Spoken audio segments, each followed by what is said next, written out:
নমস্কার, আমার নতুন একটি ভিডিওতে তোমাদের সকলকে জানাই অনেক অনেক স্বাগত। আর আজকে আমি নিয়ে চলে এসেছি খুব সুন্দর একটা রেসিপি। আজকে আমি বানাবো ব্রকলি দিয়ে রুই মাছ কারি।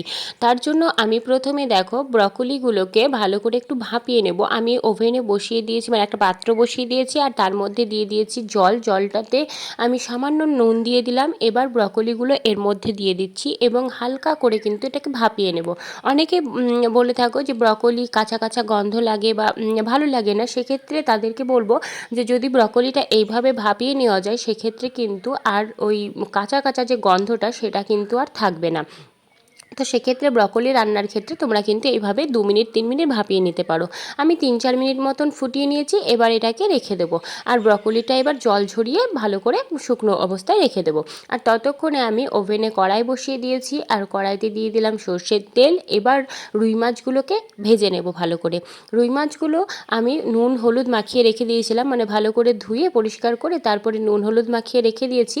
এবার কিন্তু ভালো করে রুই মাছগুলোকে ভেজে নিতে হবে। আর মাছগুলো সব যেহেতু একসঙ্গে ভাজা যাবে না, আমি অল্প অল্প করে দুবারে কিন্তু মাছগুলো সব ভেজে নেব। আর ততক্ষণে ব্রকলিটাও খুব সুন্দরভাবে কিন্তু আমি জল ঝরিয়ে রেখে দিয়েছি। মাছগুলো এই যে ভাজা হয়ে গেছে, এবার মাছগুলোকে একে একে তুলে নেব এবং একইভাবে আরও একবার মানে ওই বাকি মাছগুলোকে কিন্তু ভেজে নেব। তারপরে মাছ ভাজা হয়ে গেলে মাছের যে তেলটা রয়েছে, মানে বাকি তেলটুকু রয়ে গেছে, সেই তেলের মধ্যে আমি বাকি রান্নাটা করব। তার জন্য ওই তেলের মধ্যে আমি দিয়ে দিচ্ছি আলুগুলোকে ভালো করে একটু ভেজে নেব। তোমাদেরকেও বলে রাখি, যদি আলু দিয়ে কোনো কিছু রান্না করছো সেক্ষেত্রে কিন্তু আলুটাকে একটু ভালো করে ভেজে নিলে স্বাদ আসবে অন্যরকম, বেশ খুব সুন্দর একটা স্বাদ আসে। সেই জন্য কিন্তু আলুটাকে অবশ্যই, মানে যে কোনো রান্নাতেই আলু মানে যদি থাকছে সেক্ষেত্রে আলুটাকে এরকমভাবে তেলে একটু কষিয়ে নেওয়া বা তেলে একটু ভেজে নিলে খুব সুন্দর একটা টেস্ট আসে। আলুগুলোকে সব ভাজা হয়ে গেছে, এবার আলুগুলো সব তুলে নিচ্ছি একে একে। আলুগুলো ভাজা হয়ে গেলে এবার ওই তেলের মধ্যেই আমি দিয়ে দেবো 5 ফোড়ন এবং তার সঙ্গে গোটা গরম মশলা। এবার গোটা গরম মশলা ফোড়ন দেওয়ার পরে আমি এর মধ্যে দিয়ে দিচ্ছি একটা মিডিয়াম সাইজের পেঁয়াজ, যেটা আমি একদম সরু সরু করে কেটে নিয়েছি। আর আমি একটা মিডিয়াম সাইজের পেঁয়াজ ব্যবহার করেছি। তোমরা যে পরিমাণ মানে বানাচ্ছ সেই অনুযায়ী পেঁয়াজটা কম বেশি করে নিতে পারো। আর এখন এবার পেঁয়াজটাকে ভাজতে দিয়ে দেবো। আমি এখন মিডিয়াম ফ্লেমে রেখেছি, মিডিয়াম ফ্লেমে রেখেই কিন্তু পেঁয়াজটাকে ভেজে নেব। আর তারপরে পেঁয়াজটা বেশ কিছুক্ষণ ভেজে নেওয়ার পরে আমি এর মধ্যে দিয়ে দিলাম টমেটো কুচি। আমি একটা মিডিয়াম সাইজের টমেটো এখানে ব্যবহার করেছি। টমেটোটা দেওয়ার পরে পেঁয়াজ এবং টমেটো কিছুক্ষণ নাড়াচাড়া করে নিয়েছি।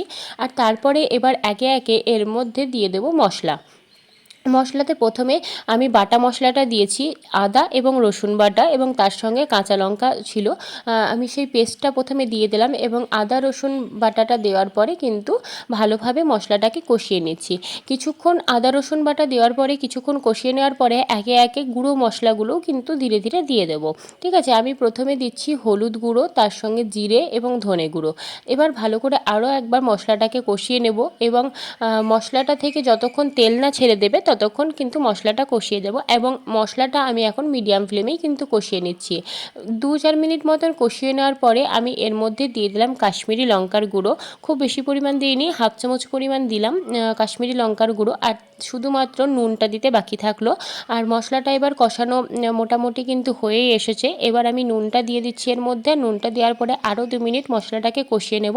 আর মশলা থেকে যখন তেল ছেড়ে দিয়েছে তখন এর মধ্যে মানে বাকি জিনিসগুলো অ্যাড করব। তো আমি একটু ঢাকা দিয়ে দিচ্ছি এখানটাতে, কারণ হচ্ছে টমেটোটা এখনও শক্ত শক্ত রয়েছে। টমেটোটা খুব ভালোভাবে কিন্তু 2 মিনিট ঢাকা দিয়ে দিলে টমেটোটা ভাপে কিন্তু ভালোভাবে গলে যাবে, মশলাটা আরও সুন্দরভাবে রেডি হয়ে যাবে।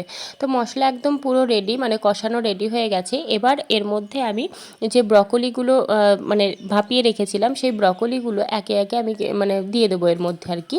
ব্রকলিটা দেওয়ার পরে ভালো করে ব্রকলির সঙ্গে কিন্তু মশলাটাকে ভালো করে কষিয়ে নিতে হবে। ব্রকলিটা যেহেতু আমি 2-4 মিনিট মতন ভাপিয়েছি, সামান্য সামান্য মানে সেদ্ধ হয়েও গেছে, আবার যে খুব বেশি পরিমাণ সেদ্ধ হয়ে গেছে এরকমটাও কিন্তু নয়। ভেজে রাখা আলুগুলোকেও এর মধ্যে অ্যাড করে দিলাম এবং আলু ও ব্রকলি সহ মশলাটাকে ভালো করে কষিয়ে নিতে হবে। আমি একটু ঢাকা দিয়ে দিচ্ছি। এবং 2-4 মিনিট পরে আবার ঢাকনা খুলে আমি এই যে ভালো করে কিন্তু মশলার সঙ্গে আলু এবং ব্রকলি দুটোই ভালো করে কিন্তু কষিয়ে নেব। ব্রকলিটা এইভাবেই 2-4 মিনিট মতন মানে এইভাবে রেখে দেবো, আর দুবার করে মানে 2-4 বার করে নাড়াচাড়া করে দেবো। এইভাবেই ব্রকলিটাকে কষিয়ে নিতে হবে, কারণ বারবার নাড়াচাড়া করলে ব্রকলিটা একদম ভেঙে ভেঙে যাবে বা একদম মানে টুকরো টুকরো হয়ে যেতে পারে। সেক্ষেত্রে আলতো হাতেই কিন্তু মশলাটা কষিয়ে নিতে হবে। আমি এখানে 3টে কাঁচা লঙ্কা একদম চিড়ে মানে দিয়ে দিয়েছি এর মধ্যে। আর এবার কিন্তু ভালো করে ব্রকলি এবং আলু সবটাই কিন্তু কষানোও হয়ে গেছে।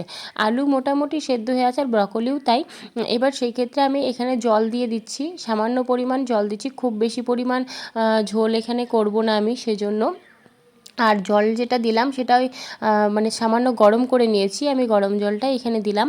আর তারপরে 10 মিনিটের জন্য এটাকে ঢাকা দিয়ে রেখে দিয়েছিলাম। আলু এবং ব্রকলি সবটাই কিন্তু খুব ভালোভাবে সেদ্ধ হয়ে গেছে। এবার নামানোর আগে আমি ভেজে রাখা রুই মাছগুলোকে এখানে দিয়ে দিচ্ছি। আর ভেজে রাখা রুই মাছগুলোকে দিয়ে জাস্ট 2 মিনিট মতন ফুটিয়ে নেব, তাহলেই কিন্তু একদম তৈরি হয়ে যাবে। তো এবার মাছগুলো সব দিয়ে দেওয়া হয়ে গেছে। আমি মাছগুলো দেওয়ার পরে এবার 2 মিনিট মতন এটাকে ফুটতে দিয়ে দেবো, হাই ফ্লেমে রেখে দেবো। হাই ফ্লেমে রেখেই কিন্তু মাছগুলোকে ফুটিয়ে নেব। মাছ খুব বেশি পরিমাণ ফোটাবো না, তাহলে মাছটা সেই একদম কাদা কাদা হয়ে যাবে। আর নামানোর আগে এবার এর মধ্যে আমি দিয়ে দিলাম গরম মশলা গুঁড়ো, এবং গরম মশলা গুঁড়ো দিয়ে জাস্ট মিক্স করে দিলেই তৈরি হয়ে গেছে ব্রকলি দিয়ে রুই মাছ কারি। কেমন হয়েছে ভিডিওটি অবশ্যই জানিও। ভিডিওটি ভালো লাগলে লাইক করো, কমেন্ট করো এবং অবশ্যই শেয়ার করো। এবং আমার চ্যানেল নতুন বন্ধু দেখেন, চ্যানেলটিকে সাবস্ক্রাইব করে চ্যানেলটির পাশে থেকো। Thanks for watching, bye bye.